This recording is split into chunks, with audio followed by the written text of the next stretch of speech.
We all know that SSO is based on a bunch of older games taking place in Jorvik. A lot of us even grew up playing those older games.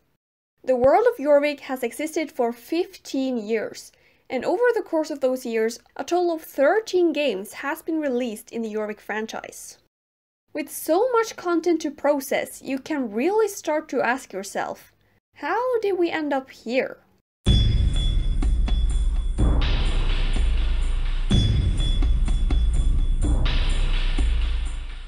So let's start off with some basics, like who made the original games? Well, the original games was developed by two companies named Pixel Tales and Hidden Entertainment. Oblivion also had a part in it when it comes to graphics, and lastly, the games were originally published by Stabenfeld. Now, these game companies turned out to be very productive because if we look at the timeline, we can see that all 4 of the Starshine Legacy games was released in 2005 alone. So they released 4 games in a single year, and that's very impressive because game development takes a lot of time and effort. So Starshine Legacy was the first game series based in Jorvik, and it was followed up by Star Academy. So the first Star Academy game, called Audition, was released in 2006. Showtime was released in 2007, Breakthrough was also released in 2007, and then Starstruck, the last game, was released in 2008. And then lastly, of course, came the Star Stable games. So this is when it gets really impressive, because all 4 of the games were released in 2009. So that is really impressive because those games are open world, so they would take especially long to develop and publish. And then came 2010, and something happened that year. A new game company under the name of Star Stable Entertainment was founded, and they bought the rights of all the Jorvik games. Along with Pixel Tales, they started developing a new online version called Star Stable Online. The game was highly based on the original games, continuing the story of Starshine Legacy and Star Academy, while building on the world and game concept of Star Stable. Hence the name Star Stable Online. So this new game was first launched in 2011 in Sweden, and it soon became a hit among young girls. It was growing rapidly, the team was expanding, and they were suddenly making profit from millions of players across the world. Within the blink of an eye, Star Stable Online had become the #1 and fastest growing horse adventure game in the world, and it still is to this day. So years passed by and 2015 became the end of an era. This was the year when Star Stable Entertainment bought Pixel Tales, and it became one large company that had full ownership of the Jorvik franchise. All the companies working on the original games were now gone, and this naturally gave them more room to be creative and develop a game that was different from the originals.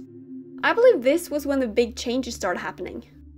The new soundtracks, the new areas, and later the new graphics didn't really resemble the old games that much. It was clear that SSO was becoming its own thing now that all the original companies were out of the way. They wanted to update the game in a way that would appeal to new players, which also included changing some aspect of the world and story. The result so far has proven to be very good and aesthetically pleasing, although there has been a fair amount of backlash from older players who didn't like some of the changes that were made. Understandably, this is mostly story and character changes, but there are also some cases where players have disapproved of updated horses, areas, and game functions.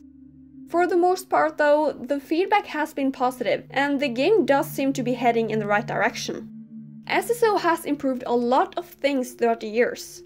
The graphics are so much better now than they were back in the day, and the story is really well written. Although the Star Stable community is very split on some of the changes that were made, I think we can all agree that the game in itself, as it is today, is good. Even if you miss the old SSO, I think we can all agree that the new SSO is far more appealing to new players.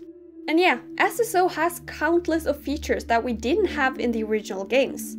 We have the global store, our home stable, the horse trailer, we can have as many horses as we'd like.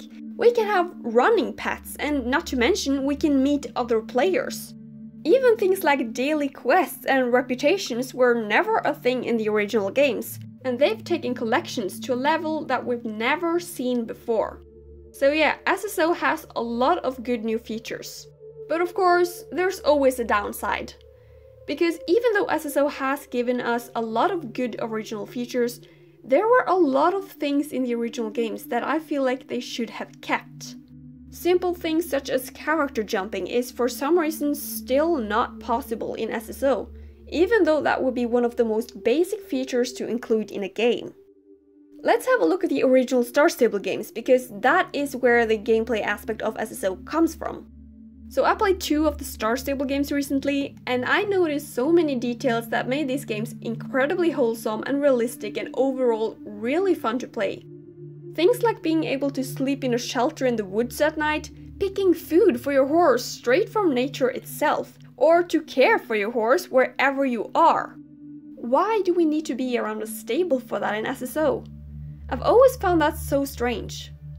Let me also point out that we can walk straight through every NPC in the game and a lot of trees and obstacles as well. Well, in the original games, they are physically there and we can't walk through them. Because you shouldn't walk through them. This kind of detail is what makes the game come alive. And oh my god, the need system, guys. The horse has actual need bars that go down over time, and you have to feed, water and brush your horse regularly to keep it in a good mood, as well as to not push it too hard, cause then it gets exhausted, which is that red bar you see there. If the need bars are low, your horse will be physically unable to run faster than a slow gallop, and when you push your horse to the limit, you can actually see the bars go down. Oh, and the faster you run with your horse, the harder it is to jump an obstacle. I'm honestly so in love with this system because you actually need a strategy, and how much you need to care for your horse actually depends on how you treat it. The need system we have in SSO is pretty much non-existent in comparison. In my experience, nobody even bothers with it. You either have stable care help or you ride around with constantly sad horses. If we had a system like in the original games, everyone would suddenly be invested in their horse's needs. And imagine how much more interesting championships would be if we actually needed a strategy in order to do well. I'm guessing that the system is like this so that the team can make money off of stable care and super cures for the horse's moods, but they could probably make just as much money off of mood elixirs or whatever. Like some sort of medicine that keeps your horse's hunger, thirst and cleanliness up for say 2 hours at a time or so. There were also foods in the original games that would boost the horse's stats for a limited amount of time, and these could be sold for star coins in SSO as well. So I don't really see the problem with the original system. And while we're already at it, let's talk about racing as well. So I've already addressed the whole speed system, which is one thing that I love about racing in the original games. But what really strikes me about the races in these games is that they're so detailed. There are so many different variations with all kinds of rules and restrictions. You've got races where you're only allowed a set amount of mistakes. There are races where mistakes are converted into time. You have a time limit on the race, which sometimes is really challenging. Meanwhile in SSO, literally the only objective is to go through the next checkpoint. And this has been addressed by other people before, but when you miss a jump in the original games, you can see the poles fall down, while in SSO, nothing. It will probably always baffle me why SSO left out so many things from the original games.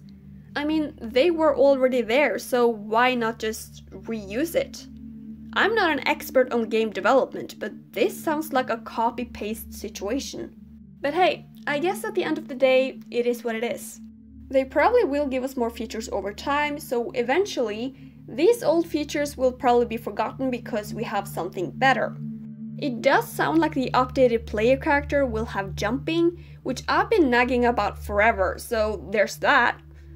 We don't really know what kind of plans they have for the future, but it does really sound like they're trying to improve the game and make it more fun and appealing. So, did SSO improve the franchise? Well, personally, yes, I think they did improve it in the most important areas, which would be storytelling, controls, and graphics. But at the same time, I really feel like they would have been better off including more of the original features, such as the need system and the racing. I would even go as far as to recommend the original games if you want to explore more of Jorvik, because they are actually really good. If you can handle old graphics and bad controls, then there's not really anything stopping you. I'll leave some links in the description. But anyway guys, that was all I had for you in this video.